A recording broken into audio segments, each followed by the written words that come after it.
Ya, bubar.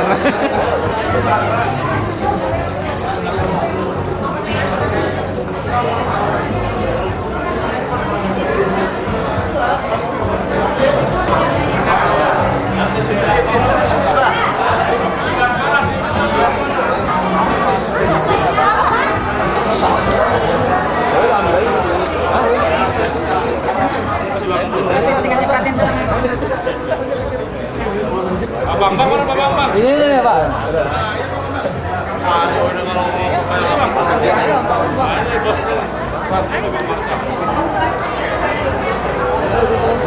Mana saya dari? Ayo loh. Ayo, baru mau ngomong. Oke, sip.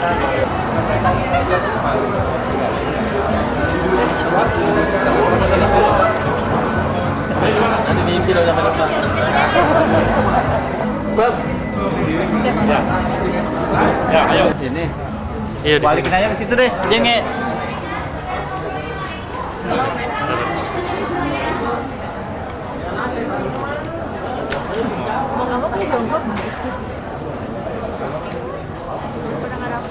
Ayo. Tunggu.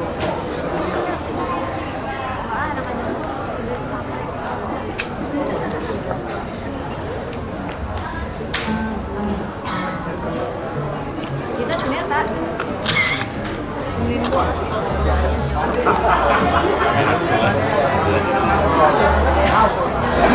Lah, dunia lah, jadi Mbak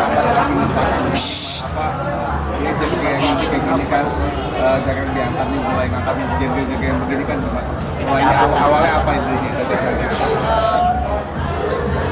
dimulai dari inspirasi para buruh ketika demo 2-3 tahun yang lalu, dan itu terjadi di sekitar kita, dan itu mengusik kami tim kreatif untuk membuat film tentang para pekerja di Indonesia. Artinya ini hal yang menarik yang belum pernah ada, dan saya yakin pasarnya ada. Jadi kenapa sih Mbak selalu tertarik dengan film-film misalnya apa? Maaf kalau misalnya dibilang ini kan ada non profit gitu ya. Kenapa sih non komersil gitu lah?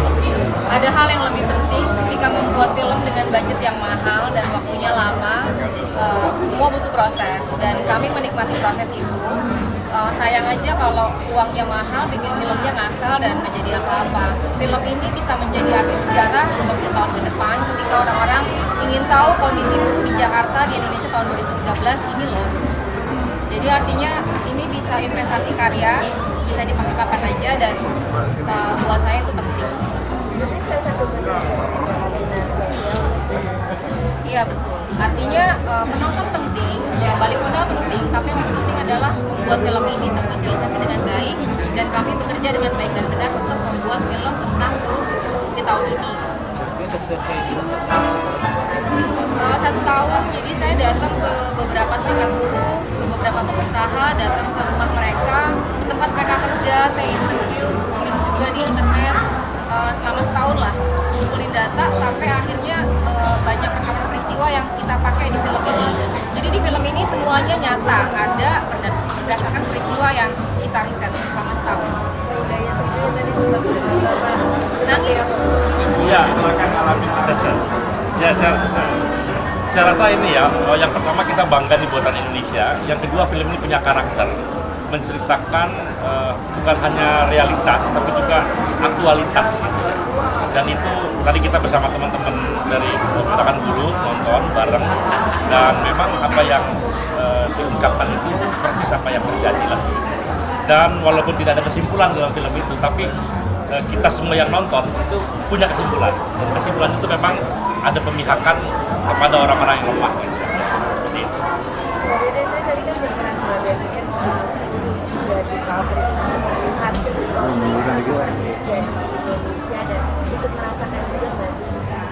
jujur saya sebelumnya belum terlalu tahu tentang buruh itu seperti apa. Kalola yang lebih tahu karena Kalola yang riset. Tapi paling nggak setelah bermain di film ini aku lebih aware dengan adanya itu, dan cuma ini yang bisa aku kasih. Mungkin aku nggak bisa jadi apa yang Kalola lebih tahu daripada aku, tapi paling enggak aku sudah bermain pakai hati di sini gitu. Ini yang saya berikan, apapun niatnya kalau baik dan tulus, insya Allah juga hasilnya baik. Para penonton yang telah memiliki karcis dipersilakan memasuki ruangan teater. Salah satu pertimbangan aku adalah bisa dilihat film aku 1 tahun cuma 1. Saya ini baru film kelima dan saya sangat memilih film. Salah satunya adalah goal saya di dunia acting itu adalah bermain di filmnya Lola yang dia punya garis keras. Jadi aku salut dengan konsisten dia berbuat apa yang dia bikin, apa filmnya dia, kita bisa lihat lah seperti apa. Paling nggak kita masuk bioskop udah bayar berapa rupiah, keluar dari bioskop ada pesan dan kesan, bisa diceritakan ke teman, keluarga atau anak kita nantinya film itu seperti apa. Bukan cuma nonton masuk bioskop terus setan-setan. Ya, yang kayak gitu. Itu pilihan aku dan aku senang sekali bisa diajak ke Lola. Paling nggak aku tahu sedikit tentang buruh akhirnya.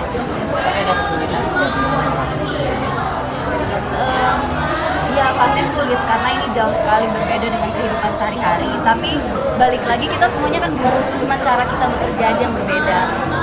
Kalau lah banyak bantu, saya juga browsing internet, banyak ngobrol sama buru-buru yang ada di lokasi syuting. Tadi bisa dilihat di film itu banyak sekali buruh dan mereka beneran buruh asli, bukan figuran. Jadi kita bisa tanya langsung ke mereka seperti apa sih mereka bekerja, apa yang mereka lakukan di saat mereka baru masuk pabrik dan sampai pulang. Bagaimana mereka susahnya bekerja seperti apa. Mereka banyak bantu untuk ngasih info paling nggak.